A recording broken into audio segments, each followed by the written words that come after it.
bénissons Dieu parce que le Seigneur a plein de bonnes choses pour nous. Et puis, tout au long de ce mois de janvier, ce matin, je vais clôturer ce moment, non pas parce qu'il n'y a plus rien à dire, mais il y aurait encore à dire sur les bonnes choses que le Seigneur a le désir de nous donner aux uns et aux autres. Je voudrais, pour une dernière fois, rappeler toutes ces bonnes choses que le Seigneur a pour nous, et puis on en a parlé, on va en reparler.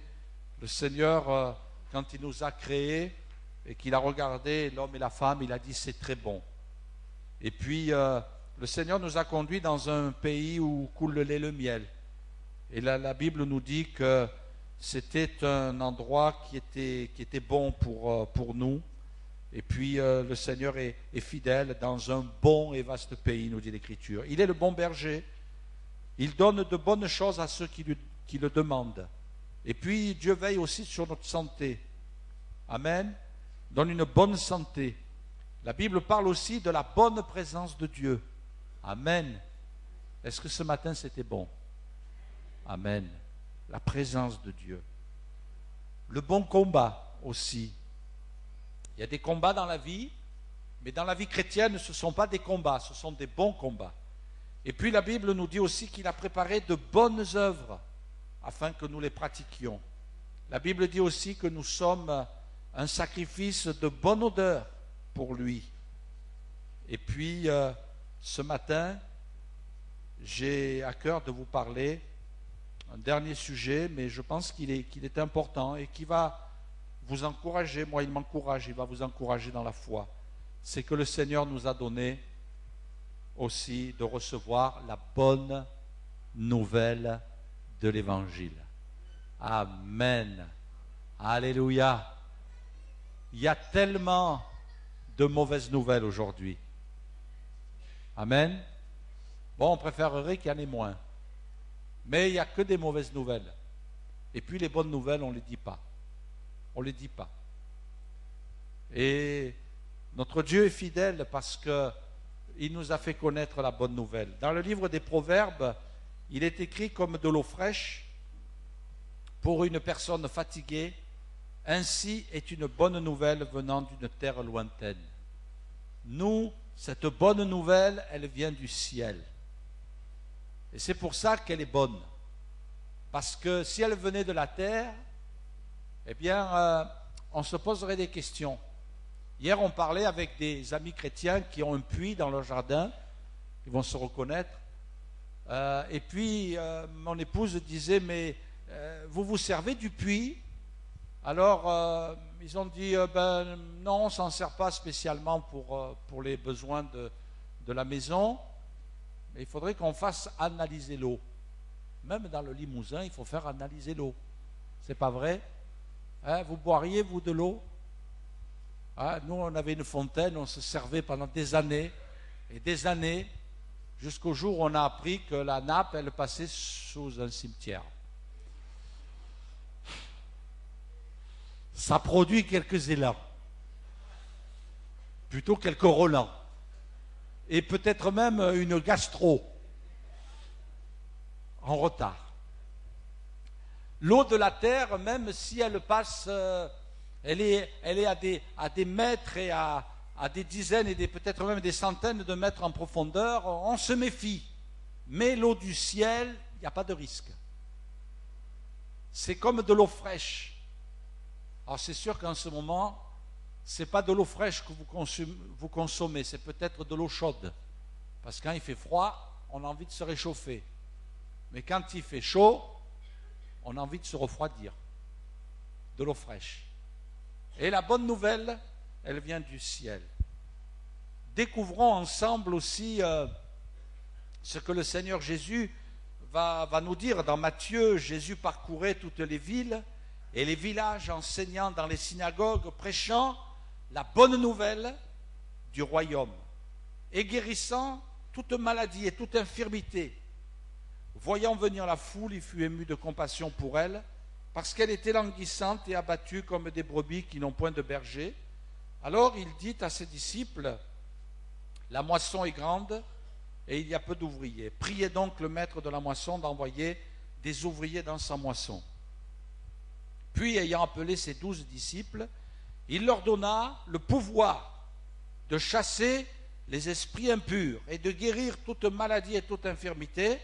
Voici le nom des 12 apôtres. Le premier, Simon, appelé Pierre, et André, son frère, Jacques, fils de Zébédée, et Jean, son frère, Philippe et Barthélemy, Thomas, Matthieu le publicain, Jacques, fils d'Alphée, et Thaddée, Simon le Cananite, et Judas l'Iscariote, celui qui livra Jésus. Tels sont les 12 que Jésus envoya, après leur avoir donné les instructions suivantes: n'allez pas vers les païens et n'entrez pas dans les villes des Samaritains, allez plutôt vers les brebis perdues de la maison d'Israël, allez prêcher, dites, le royaume des cieux est proche, guérissez les malades, ressuscitez les morts, purifiez les lépreux, chassez les démons.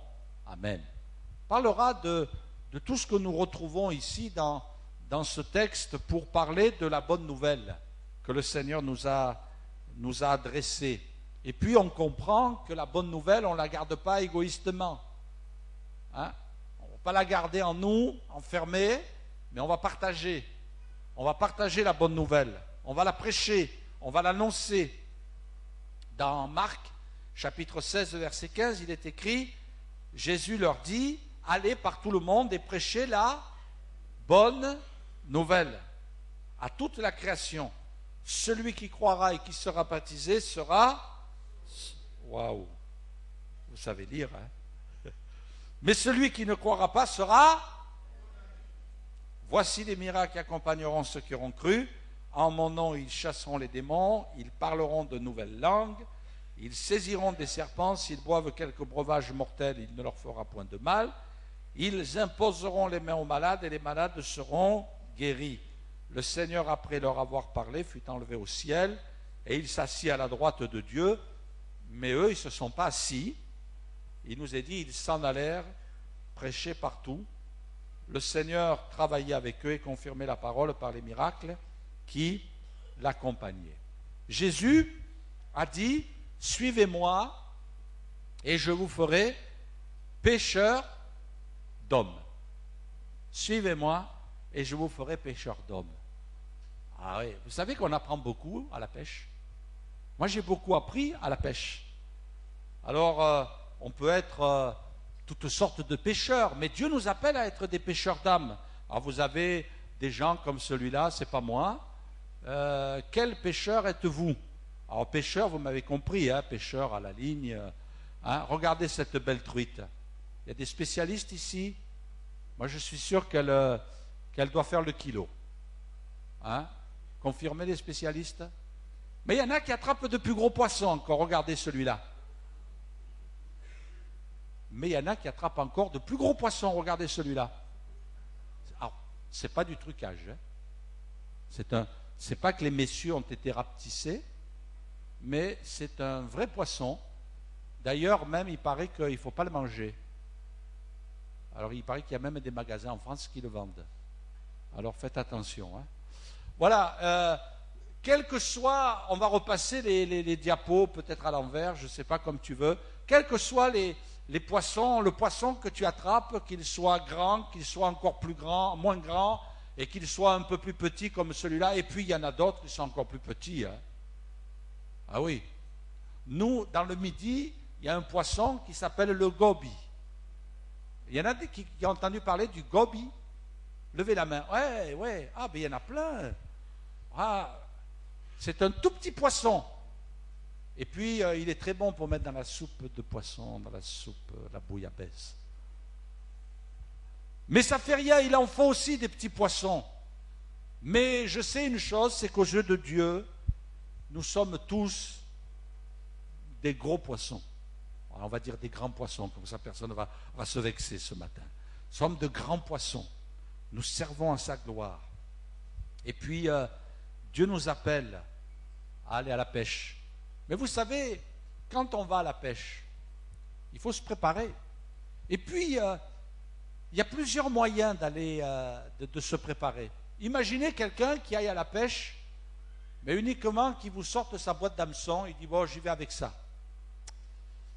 il va falloir autre chose. Hein.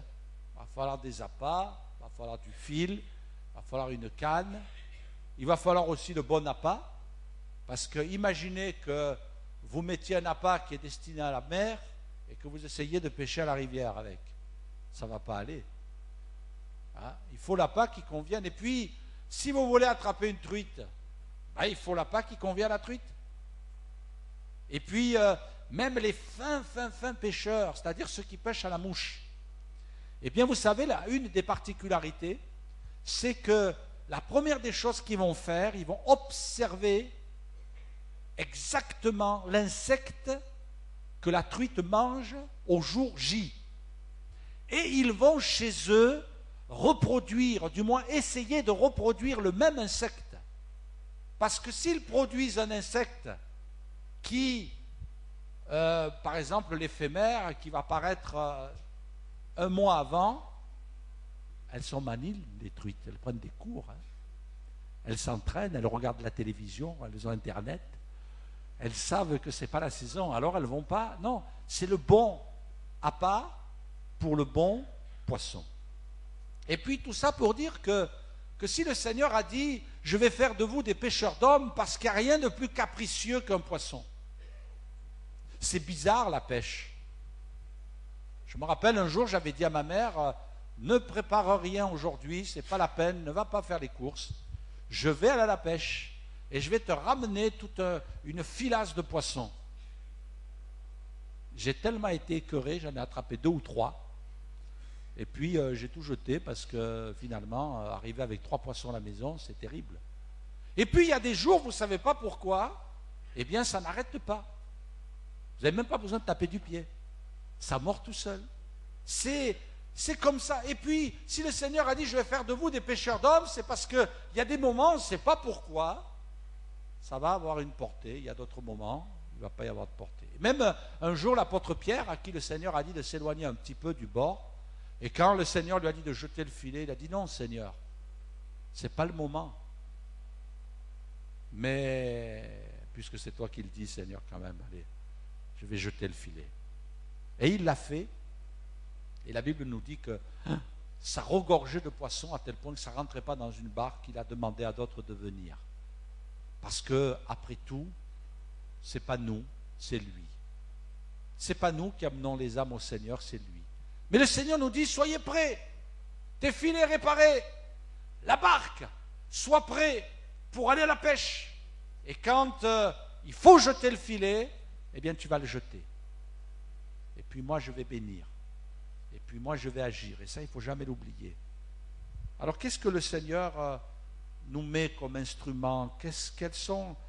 Quelle est la tiraille? Quels sont les outils que Dieu donne à ceux qui annoncent l'Évangile? Nous sommes tous appelés à annoncer l'Évangile. Nous sommes tous appelés à témoigner. Et c'est vrai, quelquefois, je ne sais pas quel constat vous faites, mais quelquefois on est un petit peu frileux parce qu'on se dit, mais est-ce que les gens vont bien réagir? Est-ce que ça va être le bon moment? Alors c'est pour ça qu'on prie et qu'on dit, Seigneur, je veux compter sur toi. Seigneur, je veux ton aide, je veux ton secours. Vous avez prié pour des membres de votre famille qui se sont convertis. Et peut-être que vous priez pour qu'un des membres de votre famille se convertisse. Et vous vous apercevez qu'il ne se convertit pas. Ne lâchez pas. Ne lâchez pas. Continuez à bagarrer. Continuez à prier. Continuez à vous tenir devant le Seigneur en disant, Seigneur, je veux que tu le sauves. Je veux que, Seigneur, il y ait quelque chose qui se passe dans sa vie. Tous les jours, mettez-vous à genoux, même s'il le faut, pleurez. Pleurez. Parce que le Seigneur entend votre cri. Luttez en disant, Satan, je t'ordonne de le lâcher, je t'ordonne de la lâcher. Parce que le diable, il sait comment faire. Il m'a téléphoné cette semaine pour une personne qui est malade. On m'a dit, elle va venir au culte, sûrement. Et puis on a prié. On a dit, Seigneur, on te prie pour cette personne qui est malade et qui va venir au culte ce matin. et pour qui on va prier. Et puis vendredi soir, à la réunion de prière, j'ai dit aux frères et sœurs, il faut prier, frères et sœurs. Il y a une personne là qui a une maladie, on va demander à Dieu sa grâce. Et puis, comme par hasard, j'ai appris que vendredi, elle a été hospitalisée et qu'elle n'a pas pu venir au culte ce matin.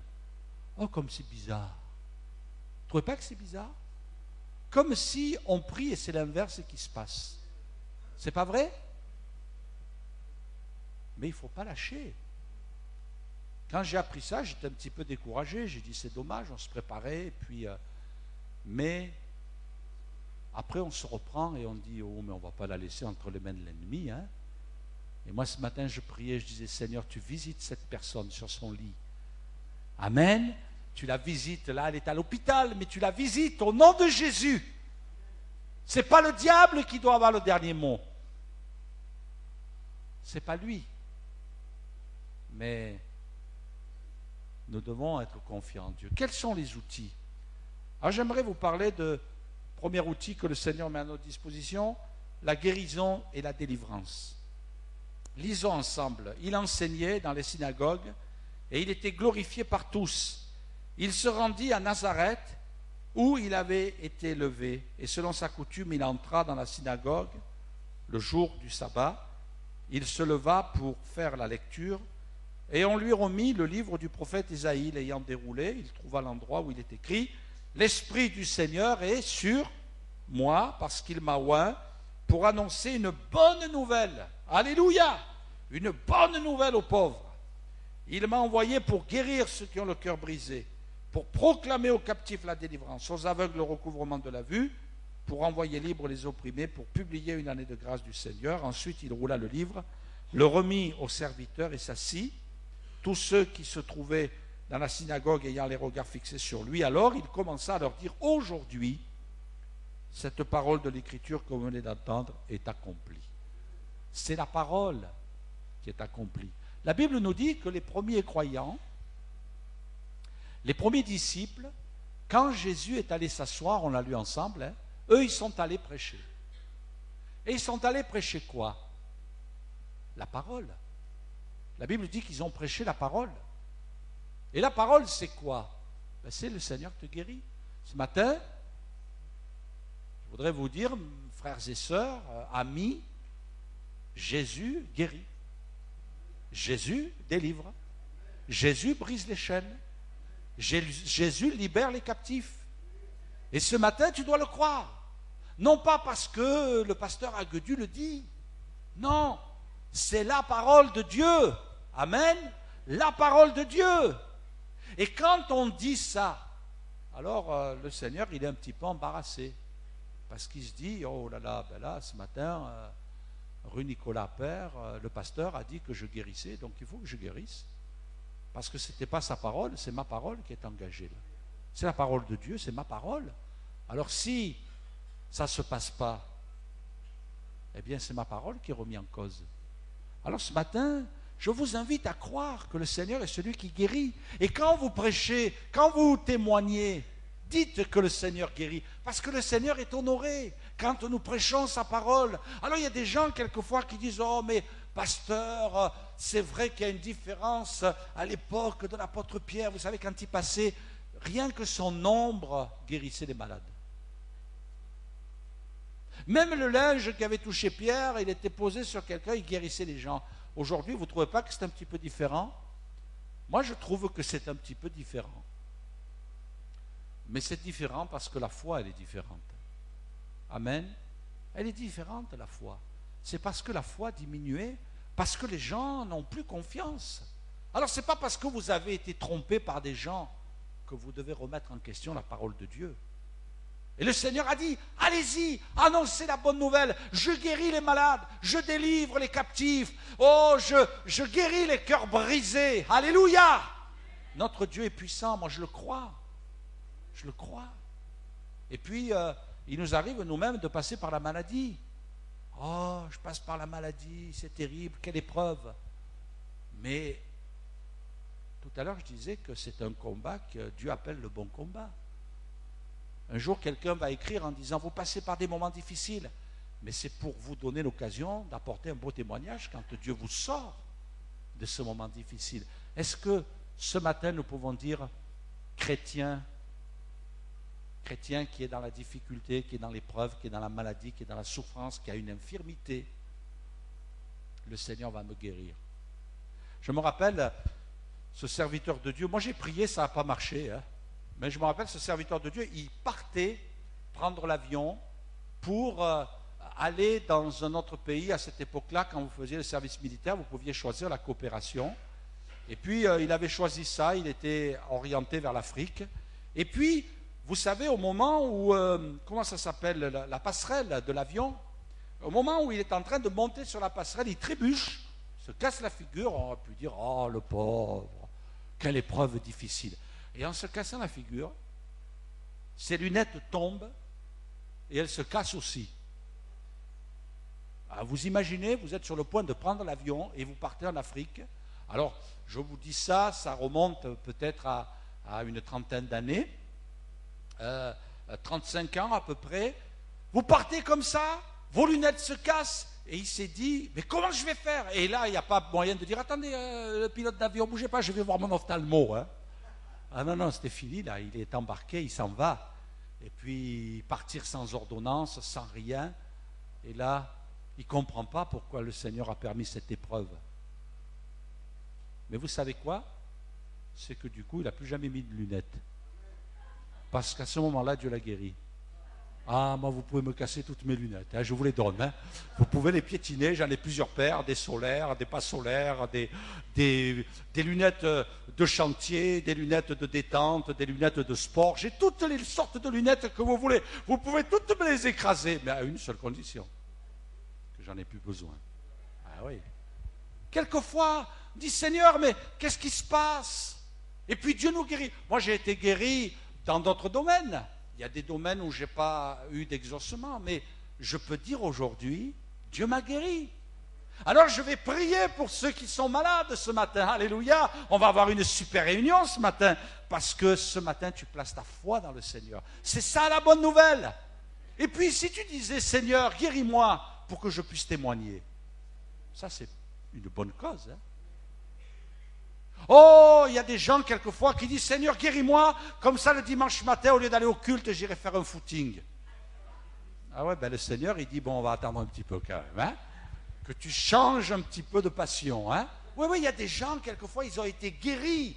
Oh, Dieu leur a donné une bonne santé, ils ont oublié Dieu. Quelquefois, le Seigneur est obligé un petit peu de nous rectifier les choses. Mais quand on dit, oh, c'est merveilleux, le Seigneur me guérit, le Seigneur me relève, alléluia, guérissez les malades, dit le Seigneur Jésus. Et puis, il transforme notre vie aussi. Il est marqué, si quelqu'un est en Christ, dans l'épître aux Corinthiens, 2 Corinthiens, chapitre 5, verset 17, si quelqu'un est en Christ, il est une nouvelle créature. Est-ce que le Seigneur vous a changé? Les choses anciennes sont passées, et toutes choses deviennent nouvelles. Alléluia. Moi, je suis content. Je suis en sécurité ce matin. Je ne cache pas mon portefeuille. Je ne suis pas là en disant, je vais me faire agresser. Qui c'est qui va m'agresser ce matin? L'instinct marseillais. Le doigt sur la gâchette. Non, on est dans la paix. Et puis, je peux vous prendre dans mes bras, je peux vous embrasser, vous serrer dans mes bras, dans le nom de Jésus, bien sûr, hein, parce qu'on est dans la paix. Il a fait de nous de nouvelles créatures. Hein, c'est pas vrai? C'est pas vrai? Un jour, je me rappelle, dans une église, il y avait une belle chorale. Il y avait une belle chorale. Et puis, j'oublierai jamais, il y a eu 2 personnes qui ont témoigné. Il y a 2 messieurs qui se sont approchés. Il y en a un, il dit, moi, je suis policier. Mais j'ai donné ma vie à Jésus, je suis heureux de lui appartenir. Le deuxième qui a pris le micro, dit, moi, et il se met à côté de celui du policier. Et il dit, moi, je suis un ancien bandit. Et j'ai donné ma vie à Jésus, mais ma vie a changé. Et il a rassuré le policier à côté. Hein. Ah oui, c'est pas beau ça? Il n'y a que le Seigneur qui peut faire ça. Qu'est-ce que vous en pensez? Ah oui, C'est merveilleux. Combien de gens sont venus à l'évangile? Moi, j'ai entendu des couples témoigner en disant, oh, quand nous sommes venus à l'église, on était au bord du divorce. Maintenant, on s'aime. Bon, vous embrassez pas sur l'estrade. Hein. Ah oui, il n'y a que le Seigneur qui peut changer notre vie. Moi, j'ai trouvé une photo mignonne. J'aimerais vous la montrer ce matin. Regardez ça. Voilà. Alors, c'est un léopard qui est en train d'imposer les mains à une gazelle. Je sais pas ce qu'ils sont en train de faire. Mais voyez, le Seigneur, il peut changer le léopard. Amen. Ah, il n'y a pas un léopard qui sommeille en vous. Hein? Quand il y a quelqu'un qui vous fait une queue de poisson, tchou, sortez les griffes, c'est des crans d'arrêt. Clac, clac. Hein? Quand quelqu'un vous menace, ah oui, c'est vrai, il n'y a que Dieu qui peut faire ça. Un jour, il y a quelqu'un qui venait tout juste de se convertir dans l'église où j'étais. C'était une joie de le baptiser. C'était une joie de le baptiser. Et un jour, il m'a dit, je me suis trouvé en tant que chrétien, quelqu'un était en train de me menacer. Alors il était tellement en colère. Il dit, je vais le défoncer. Qu'il a mis les mains dans les poches, et il a appuyé à fond, il a fait des gros trous dans ses poches. Schlac! Bon, il valait mieux les poches que la tête de l'autre en face. Hein. Mais c'est vrai que Dieu nous change. C'est merveilleux, alléluia. Dieu peut changer ta vie. Et ce matin, crois-le, même s'il y a des pulsions, Dieu nous donne le salut aussi. Il nous a transformés, mais il nous donne le salut. La Bible dit, celui qui croira et qui sera baptisé sera sauvé. Et celui qui ne croira pas sera condamné. Moi, je voudrais encourager ceux qui sont bien parmi nous et qui avancent, qui chantent les cantiques, qui viennent écouter la parole de Dieu. Fais-toi baptiser. Le baptême, on le dit souvent, c'est comme quand tu fais un chèque, mais tu as oublié de signer. Je ne sais pas si c'est arrivé à des personnes qu'on vous téléphone et qu'on vous disait merci pour votre chèque, mais vous n'avez pas signé. Alors qu'est-ce qu'il faut faire? Il faut retourner, il faut le signer. Et puis, on peut faire toutes les démarches avec Dieu. Si on n'a pas été baptisé, c'est comme si on avait fait un chèque, mais on n'a pas signé. Le baptême, c'est la signature. On va avoir bientôt un service de baptême. Et puis on se réjouit pour ceux qui se préparent au baptême. Mais s'il y en a d'autres qui n'ont pas encore fait le choix, allez-y. Regardez cette image qui nous aide bien à comprendre. Autrefois, nous étions sur la mauvaise rive. La rive de l'humanité, du péché, des problèmes. Le péché dans lequel nous étions. Et puis le péché dans lequel nous étions nous conduisait, vous voyez marqué en bas, il y a le feu, la mort éternelle, il est marqué en bas. Mais Jésus est venu pour qu'une croix soit dressée. On l'a chanté ce matin. Jésus a donné sa vie sur la croix. Il est mort sur la croix. Et puis, c'est un pont qui nous conduit sur une autre rive, la vie éternelle. Amen. Le baptême, c'est accepter Jésus. C'est suivre Jésus. C'est obéir à Jésus. Et ce matin, si tu n'as pas fait cela, fais-le. Et puis, il faut prier pour les services de baptême. Il faut prier pour que Dieu puisse se bénir dans ce domaine. Et j'aimerais vous encourager, mes frères et sœurs, à ce que non seulement ce soit une réalité pour nous, mais que notre vision s'élargisse. Vous savez, c'est Rachel qui a dit à Jacob, vous vous rappelez, « Donne-moi des enfants, sinon je meurs. » Mais là, il y a une grande vérité dans cette plainte qu'elle a adressée. Parce qu'elle voulait un enfant. Parce que quand on n'a pas d'enfant, je dis bien spirituellement, vous m'avez compris, quand spirituellement on n'enfante pas, quand une église n'enfante plus, elle est condamnée à mourir. Quand un mouvement n'enfante plus, il est condamné à mourir. Il faut que nous enfantions, il faut qu'il y ait des naissances dans l'église, il faut que l'église ressemble à une maternité plus qu'un cimetière. Pourtant, dans le cimetière, il y a plus de croix que dans la maternité. Hein. Vous avez remarqué, il y a des croix partout dans le cimetière. Il y en a sur les cercueils, il y en a sur les tombes, il y a des croix partout, mais c'est mort. Moi, j'aime bien quand l'église ressemble à une maternité. Des fois, je suis là en disant, oh Seigneur, c'est un peu lourd tout ce que je porte là. Le frère un tel, il a un souci, la sœur un tel, elle a un problème. Et puis on les porte, ces problèmes. Et j'entends la voix de l'Esprit qui me dit, il faut savoir ce que tu veux. Hein. Est-ce que tu veux que je t'envoie des âmes? Ben ouais, mais elles vont venir avec des problèmes. Hein. Alors qu'est-ce que tu veux? Il y a des gens, quelquefois, ils voudraient une église, vous savez, clean. Pas de cris, pas rien. Allez dans une maternité, vous allez voir, ça hurle de tous les côtés. Il y a du sang partout. Il y a des enfants qui hurlent, il y a des couches qui sont sales. C'est pas vrai? Allez. Eh oui. Et les infirmières, elles sont toutes minces parce qu'elles font que courir. Dans tous les sens. Ah oui. C'est ça une maternité. Et puis, le service, il est joyeux. Il est dans la bonne humeur. Il n'y a que des naissances. Ah, c'est merveilleux. Eh oui, mais c'est ça l'église. On court dans tous les sens. Et puis bon, permettez-moi de ne pas aller trop loin dans les détails, mais il y a peut-être des choses qui ne sont pas faciles aussi, mais il faut les accepter. C'est ça, l'église. Et le Seigneur nous invite à avoir une église comme ça, une église qui a une vision. Jésus a amené ses disciples. Ne dites-vous pas qu'il y a encore 4 mois jusqu'à la moisson? Voici, levez, je vous le dis, levez les yeux, regardez, les champs blanchissent pour la moisson. Le Seigneur leur a donné une vision, les champs qui blanchissent pour la moisson. Oui, Seigneur, je veux que mon Église ait une vision pour le salut des âmes. Et puis, il ne faut pas la perdre, cette vision. Il faut qu'on la garde à notre cœur et qu'on témoigne. Rappelez-vous la Samaritaine. Venez voir un homme qui m'a dit tout ce que j'ai fait, ne serait-ce point le Christ? Le Seigneur ne nous dit pas de prêcher la parole de Dieu avec l'intro, 3 points, et la conclusion, et l'imposition des mains. On n'est pas appelé à ça. On est appelé à témoigner en disant, venez voir Jésus, viens le rencontrer. J'ai rencontré Jésus où? Ben viens voir.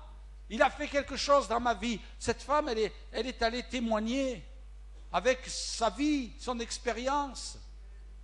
Ah, c'est sûr que peut-être tu n'auras pas la même expérience que cette femme, d'ailleurs tant mieux. Hein.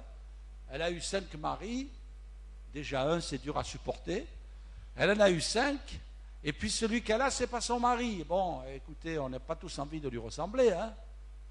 On préfère une vie plutôt stable, mais quelque part le Seigneur est quand même venu nous chercher. Il nous a touchés. Venez voir Jésus, parce qu'il a fait quelque chose dans ma vie. Et puis cet homme, cet aveugle de naissance, qu'est-ce qu'il a prêché? Et il a dit une chose, moi j'aime beaucoup le témoignage de cet homme. Il dira, j'étais aveugle et maintenant je vois. On disait toutes sortes de Jésus, de paroles sur Jésus. On disait que c'était un pécheur, on disait qu'il était possédé, on disait plein de choses, et puis ils étaient là, ces religieux, en train de le questionner. Hein, c'était terrible, c'était presque l'inquisition. Et puis là, il s'est trouvé presque acculé, il n'avait plus rien à dire. Plus rien à dire. Alors il dit, écoutez, moi je ne sais pas. Hein. Par contre, ce que je sais, c'est que j'étais aveugle et maintenant je vois. Qu'est-ce que vous voulez dire? Là, il n'y a plus rien à dire. Hein. Il n'y a plus rien à dire. Il y a des gens, ils veulent vous amener, oui, mais comprends, et puis la théologie, et un tel, et ceci et cela. Mais Dieu ne nous appelle pas à être des théologiens, il nous appelle à être des enfants nés de nouveau. Amen. Et tu peux témoigner de ce que le Seigneur a fait dans ta vie. J'étais aveugle, et maintenant je vois. Et puis l'Église, dans l'évangélisation, elle est appelée à travailler en équipe, la bonne nouvelle. Le Seigneur nous a confié une bonne nouvelle. Il faut travailler ensemble. Regardez, lorsque Pierre a expérimenté la pêche miraculeuse, lorsqu'il eut cessé de parler, Jésus dit à Simon, « Avance en pleine eau et jetez vos filets pour pêcher. » Simon lui répondit, « Maître, nous avons travaillé toute la nuit sans rien prendre, mais sur ta parole, je jetterai le filet. » L'ayant jeté, ils prirent une grande quantité de poissons et leur filet se rompait. Et là, on a quelque chose qui est quand même pas mal à saisir. Ils firent signe à leurs compagnons qui étaient dans l'autre barque de venir les aider. Ils vinrent et ils remplirent les 2 barques au point qu'elles enfonçaient. Ce matin, moi je vous fais signe en disant, allez, venez. Ce n'est pas le travail d'un pasteur, c'est le travail d'une équipe. il faut qu'on s'occupe des âmes. Moi, je bénis Dieu. Il n'y a pas longtemps de cela, il y a un pasteur qui est venu me voir, je ne sais pas si je vous l'ai déjà dit, mais il dit, oh, le pasteur Agudu, qu'est-ce qu'il est maniaque. Hein? J'ai dit, tu ne peux pas aller un petit peu plus loin dans tes... Oh, il me dit, mais j'ai vu une église propre, bien rangée. Il dit, mais qu'est-ce que tu fais? C'est toi qui illustres? Je dis, non, c'est pas moi. Oh, bon.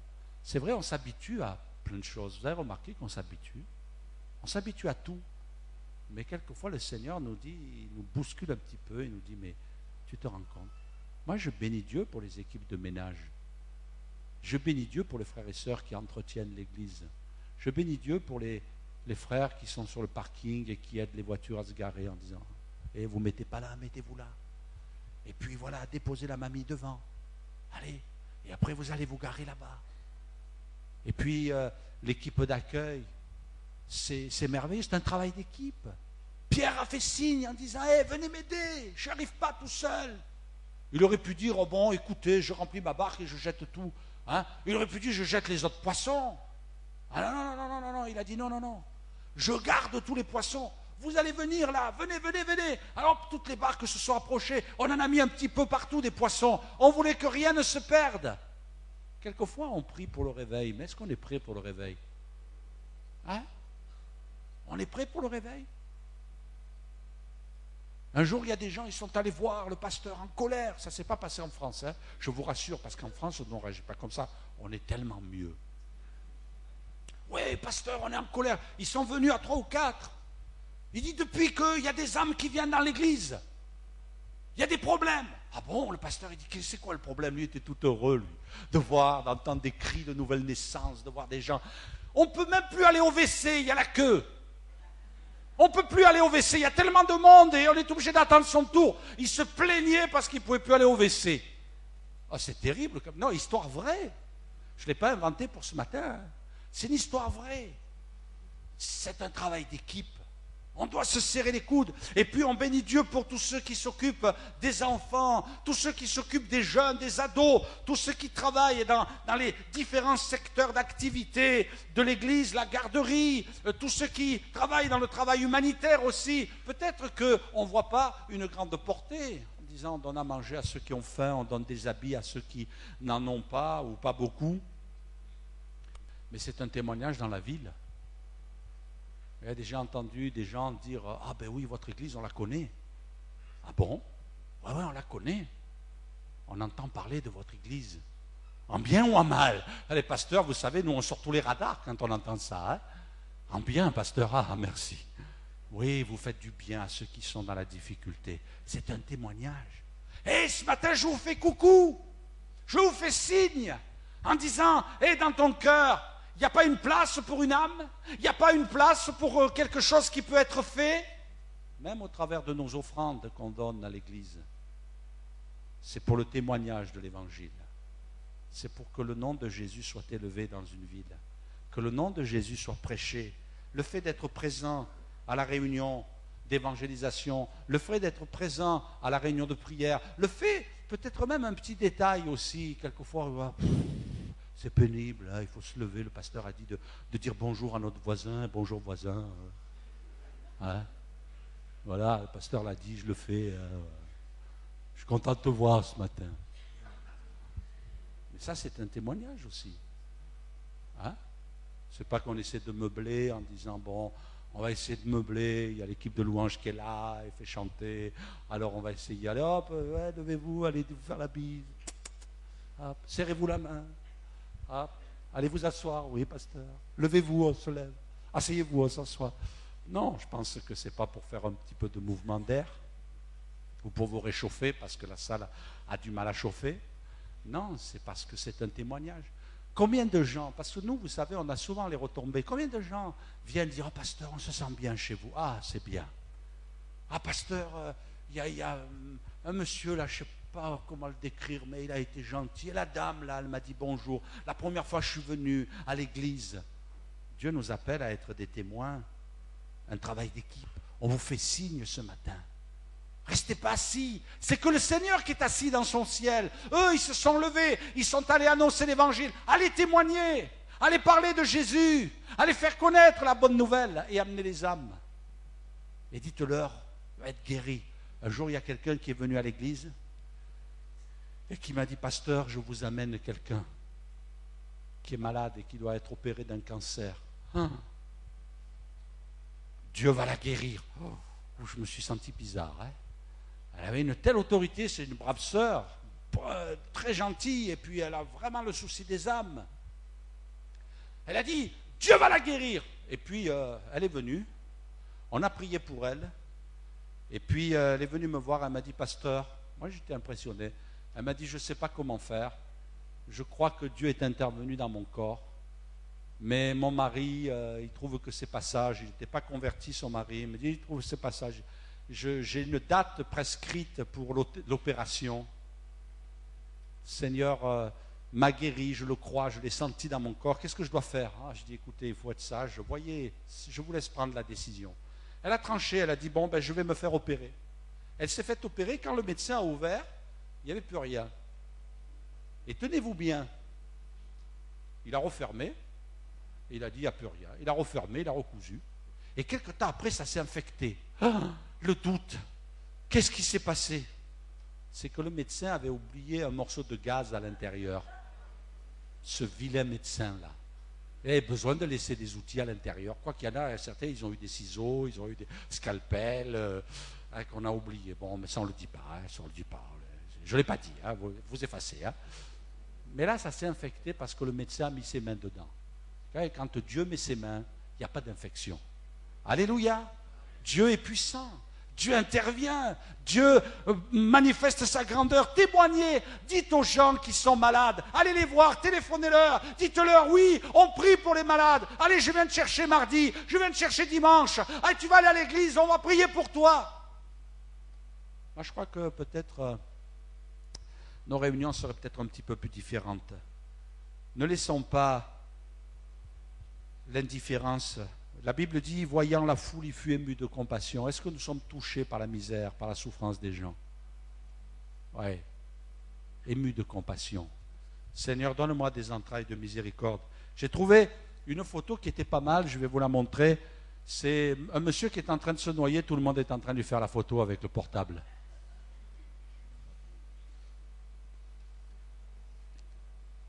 Ça ressemble un peu à notre génération, ça, vous savez. Moi, j'ai reçu des photos. Il y avait quelqu'un, il s'est arrêté, il a photographié l'accident. Alors moi, quand je vois un accident, je vais devant, je dis, bon, je peux me rendre utile. Moi, je peux tout faire. Je peux lui faire un garrot au cou. Et je serre fort. Ah oui, Et puis, c'est comme ça. Mais là, il prenait les photos. L'autre était dans la voiture en train d'être écrasé par la tôle. Et il prend des photos. C'est un petit peu notre génération. On devient insensible. On est entré dans un voyeurisme, vous avez remarqué? Mais le Seigneur nous dit de secourir. Et puis, je termine par cela. Le Seigneur nous appelle à pleurer, à jeûner, à prier. Moi, j'ai bien aimé cet écrit de quelqu'un qui dira la prière avec le jeûne, c'est une clé pour l'évangélisation. La prière accompagnée du jeûne a un impact comparable à celui d'une bombe atomique. Elle constitue l'élément le plus significatif de l'évangélisation et de l'accomplissement du grand ordre de mission. Je voulais vous apporter un témoignage ce matin. Je vais inviter les musiciens à revenir. Nous avons eu il y a une semaine à peu près un temps de jeûne et prière. Et puis avec ma femme, on avait un fardeau sur le cœur qu'on a apporté devant le Seigneur. C'est un fardeau que c'était seul avec le Seigneur qu'on pouvait l'apporter. Et puis on a jeûné plusieurs fois. Et puis on s'est tenu devant le Seigneur une fois de plus, en disant, Seigneur, on veut te prier pour tel membre de notre famille. On veut prier pour qu'il y ait une grâce de Dieu dans sa vie, qu'il y ait une bénédiction de Dieu, qu'il y ait ton secours, Seigneur. Tu vois, passe par un moment difficile et on veut compter sur toi. Et puis, à la fin du jeûne et prière, on apprend qu'il y a quelque chose qui se remet en place. et que la personne en question est allée à un culte et a repris un élan nouveau dans la foi. Et je bénis Dieu dans mon cœur. Et ce matin, je l'apporte pour donner gloire à Dieu. Moi, j'y suis pour rien. Le jeûne et prière, c'est l'effet d'une bombe atomique. Tu veux qu'une bombe atomique tombe dans la vie de quelqu'un qui t'est cher? Tu veux que la bonne nouvelle touche son cœur? Il faut payer le prix. C'est seul le Seigneur qui s'est assis dans le ciel. Eux, ils se sont levés, ils sont allés, se sont retroussés les manches. Ils se sont mis au travail, jetez le filet, retirez le filet, mettez dans la barque, appelez les compagnons, travail d'équipe, allez, venez nous aider, on va mettre les poissons dans les différentes barques, et puis on va regagner la rive, on veut que rien ne se perde. Quand tu vas arriver dans le ciel, le Seigneur te dira, tu as combattu, tu as été fidèle, tu t'es battu pour toi, mais tu t'es battu pour les autres. Moi, je ne veux pas être là en train de photographier, en train de dire, ah ben tiens, voilà, il y en a un qui est en train de souffrir, lui est en train de se noyer, lui est en train de mourir. Non, Seigneur, je veux avoir de la compassion. Je veux être touché. Et non seulement pour des êtres chers, non seulement pour des membres de ma famille, mais aussi pour ceux qui m'entourent. Me laisser toucher. Me laisser atteindre, Seigneur. J'apprends que quelqu'un est en souffrance, j'apprends que quelqu'un est dans la difficulté. Je ne peux pas tout seul. Ce n'est pas suffisant. Quelquefois, on a facilement la critique en disant « Ouais, mais qu'est-ce qu'il fait? Et puis, lui, il est responsable de tel secteur. C'est à lui d'aller visiter l'âme. C'est à lui à s'occuper de ceci. C'est à lui à s'occuper. C'est à elle. » Mais Dieu dit « Non, moi, ça ne marche pas. Moi, je le vois, lui, je le vois, elle, qui plie les genoux, qui quelquefois se lève la nuit pour prier pour son travail, son activité, pour son ministère. Mais toi, qu'est-ce que tu fais? Est-ce que tu vois les signes? Au secours, viens m'aider, j'y arrive pas. J'ai besoin de toi.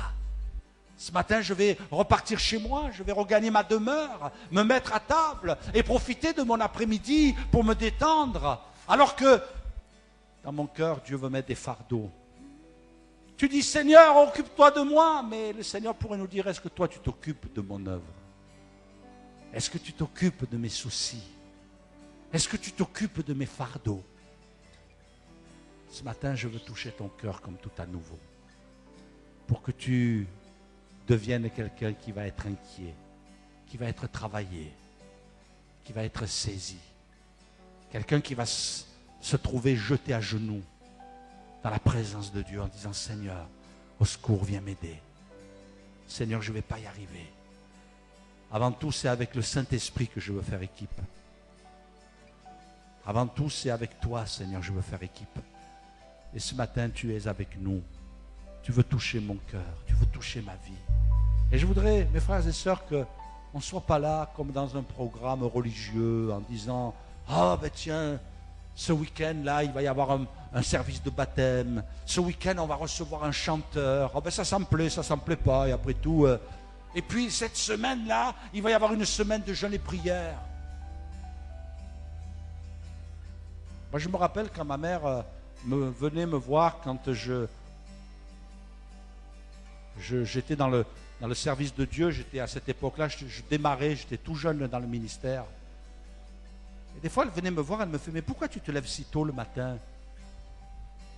Ben, tu ne peux pas un petit peu dormir le matin? Mais je disais, maman, je prie. Je me tiens devant Dieu. Ouais, tu peux prier plus tard. Et c'est vrai que quelquefois, on n'est pas conscient que Dieu nous appelle et nous dit, allez, viens me rencontrer. Viens te tenir devant ma face. Lève-toi un petit peu plus tôt le matin. Tiens-toi devant moi. Touche ma présence pour le salut des âmes. Pousse des cris, des larmes pour ceux qui sont en train de mourir. Au coin des rues est-il écrit dans le livre des Lamentations de Jérémie. Jette ton pain à la surface de l'eau, avec le temps tu vas le retrouver. Occupe-toi du malheureux. Occupe-toi de celui qui est dans la détresse. Prends soin de celui qui périt. Viens crier dans ma présence. Viens et mon esprit va te faire ressentir véritablement ce que mon cœur ressent lorsque je vois une âme perdue. Ce matin, laisse-moi te toucher. pour que tu aies des entrailles de miséricorde. Seigneur, l'apôtre Paul disait, si je pouvais être rejeté pour les miens, si je pouvais être anathème pour les miens, Seigneur, je veux te prier pour ceux de ma famille. Il y a quelque temps de cela, je crois que je l'ai annoncé ici, le Seigneur m'a donné un rêve un peu spécial. C'est que j'arrivais au ciel, et je l'ai déjà dit, mais permettez-moi de le redire. Et puis, j'ai rarement rêvé comme cela. Et puis, il y avait mon père et ma mère qui étaient là, qui sont tous les deux décédés, mais qui, en leur temps, ont accepté le Seigneur. Et je me trouvais devant eux dans le ciel. Et je prenais mon père et ma mère dans les bras, je les embrassais. Je disais, ah, je suis heureux de vous retrouver là. Quelle joie dans mon cœur. Et puis, je voyais ma mère qui, dans le rêve, elle faisait comme ça au-dessus de mon épaule. Et je ne comprenais pas pourquoi elle essayait de regarder derrière. Et quelque part, il y avait sur son visage un petit peu de tristesse. Et puis, elle m'a fait cette réflexion. Après que je me sois retourné, et elle me dit, et les autres, ils sont où? En parlant des autres de la famille, tes frères, tes sœurs, ils sont où? Et il y avait comme un reproche. Et là, je me suis réveillé. Alors vous comprenez bien que ce genre de rêve, pour moi, ce n'est pas un rêve ordinaire. Et puis je me suis dit, Seigneur, il faut que je pense à ma famille. Il faut que je pense à ceux de ma famille qui ont besoin de toi, Seigneur, pour les sauver, pour les amener au salut. Je ne veux pas arriver dans le ciel. Moi, j'ai envie d'arriver dans le ciel avec toute une bande derrière moi de gens que le Seigneur m'aura donné la grâce et le privilège d'amener au salut. C'est une obsession. C'est une obsession. Mais ce matin, je veux laisser le fardeau de Dieu toucher mon cœur, à tel point que la faim de les voir se tourner vers Dieu va dépasser ma faim physique. Et je peux vous assurer que j'aime bien manger. Pas goulûment, pas au-delà de ce qui est normal, mais je pense que je suis un bon Français et j'apprécie le bon repas. Je peux vous dire qu'un bon Français qui apprécie le bon repas, c'est dur pour moi de jeûner. Mais chaque fois que je le fais, je dis, Seigneur, j'ai plus faim de voir ta gloire que de manger un bon repas. Et je veux, Seigneur, que ma prière, que nos prières, que la prière de tes enfants soit comme une bombe atomique, Seigneur, dans ce monde de ténèbres. Alléluia! Dans ce monde où le diable tient dans ses griffes les membres de ma famille ou ceux de mon entourage. Non, je ne vais pas le laisser faire. Je vais lui rendre la tâche difficile. Même si des fois il me dit, je suis là. Tu vois, j'agis.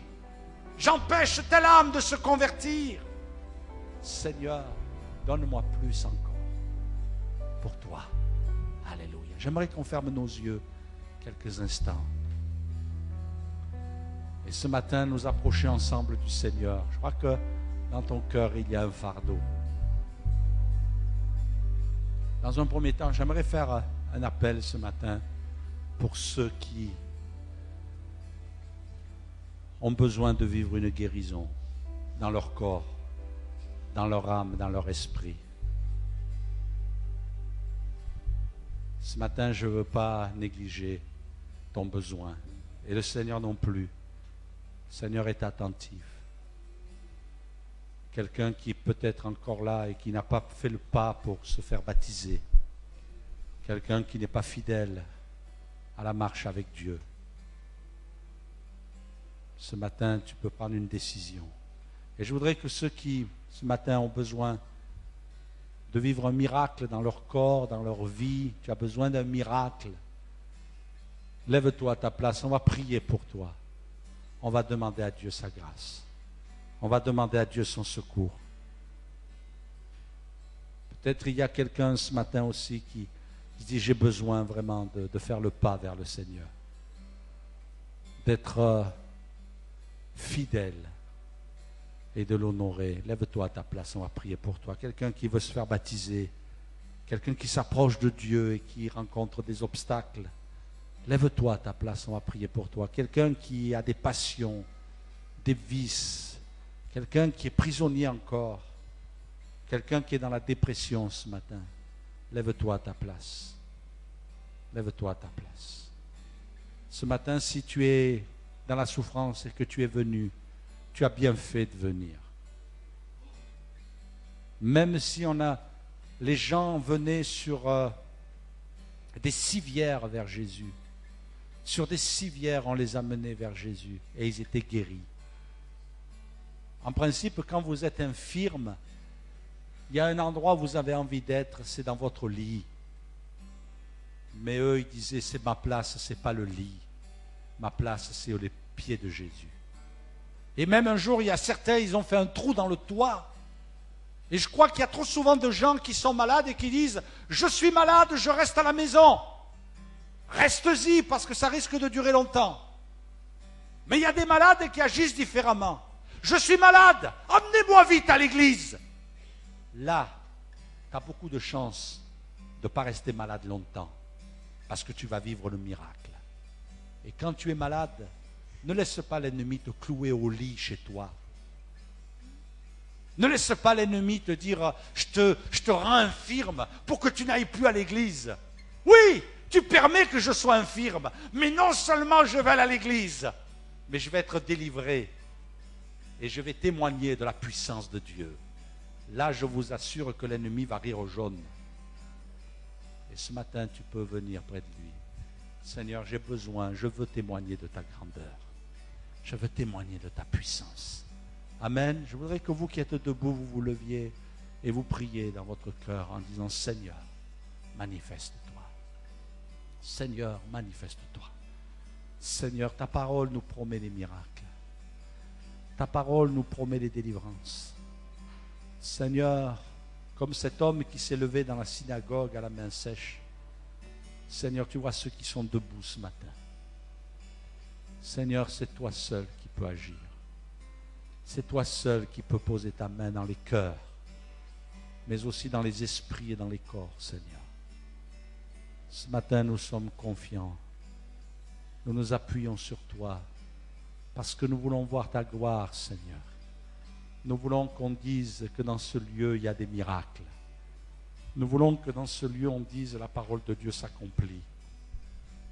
Parce que le plein évangile est prêché. Parce que le plein évangile est annoncé. Parce qu'on déclare dans ce lieu que Jésus est celui qui guérit. Et par les meurtrissures de Jésus, nous sommes guéris. Dans le nom de Jésus, nous te bénissons, Seigneur. Et nous te louons de tout notre cœur pour l'œuvre que tu accomplis maintenant. Dans le nom de Jésus. Amen. Je vous invite à vous asseoir. On va rester quelques instants, les yeux fermés encore. Et ce matin, j'imagine dans mon cœur que plusieurs, vous avez ce fardeau. Seigneur, rends-moi meilleur pour que je puisse évangéliser, que je puisse parler de toi, que je puisse annoncer Jésus. À ma famille, Seigneur. Peut-être tu as abandonné la course, tu t'es dit, c'est plus la peine. Tu as tort. Tu as tort. Reprends le combat et crois que le Seigneur va agir. Ne lâche pas, ne laisse pas l'ennemi, ne laisse pas l'ennemi l'âme pour laquelle tu pries. Ne laisse pas l'ennemi te décourager dans le service que tu accomplis. Rends-toi utile. Ce matin, vois le Seigneur faire signe en disant, j'ai besoin de toi, viens m'aider. Je veux mettre des poissons dans ta barque. Je veux envoyer des âmes dans ta barque.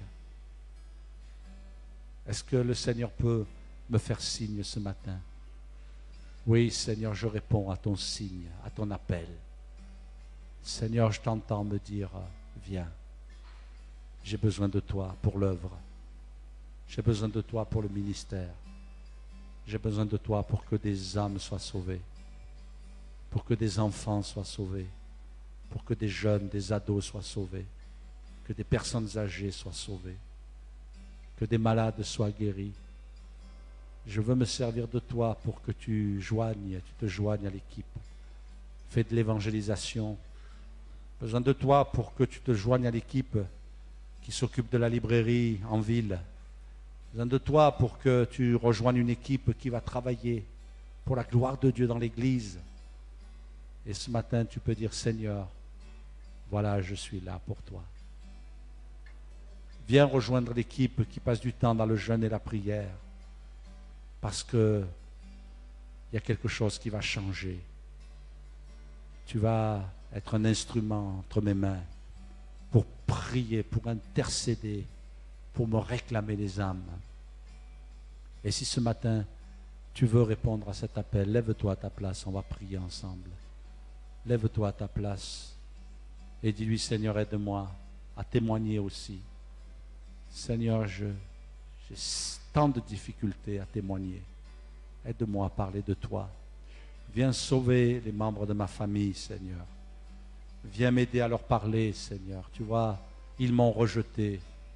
Ils m'ont critiqué. Ils ne croient pas que dans ma vie, les choses ont changé. Mais Seigneur, je veux qu'ils soient sauvés. Sers-toi de moi, Seigneur. Je ne veux pas laisser ma famille entre les mains du diable. Je ne veux pas laisser mes parents. Je ne veux pas laisser mes frères et sœurs dans la chair. Je ne veux pas laisser mes enfants entre les mains de l'ennemi au nom de Jésus. Non, il ne les aura pas. Parce que je vais prier. Je vais me battre. Je vais me battre et je vais lutter. Je vais combattre. Seigneur, bénis le ministère que tu m'as donné dans telle activité, que ça serve à ta gloire aussi. On va prier ensemble. Alléluia. Et je voudrais que pendant ce temps, vous éleviez votre voix vers le Seigneur et que vous puissiez faire connaître le besoin. Citez le nom de la personne, citez le travail, citez l'activité, citez le ministère que le Seigneur vous a confié. Amen. On va se laisser conduire dans un chant, mais pendant ce temps, vous qui êtes debout, commencez à prier dans votre cœur. Alléluia. Commencez à mettre votre cœur devant Dieu. Alléluia. Alléluia, alléluia, alléluia, alléluia.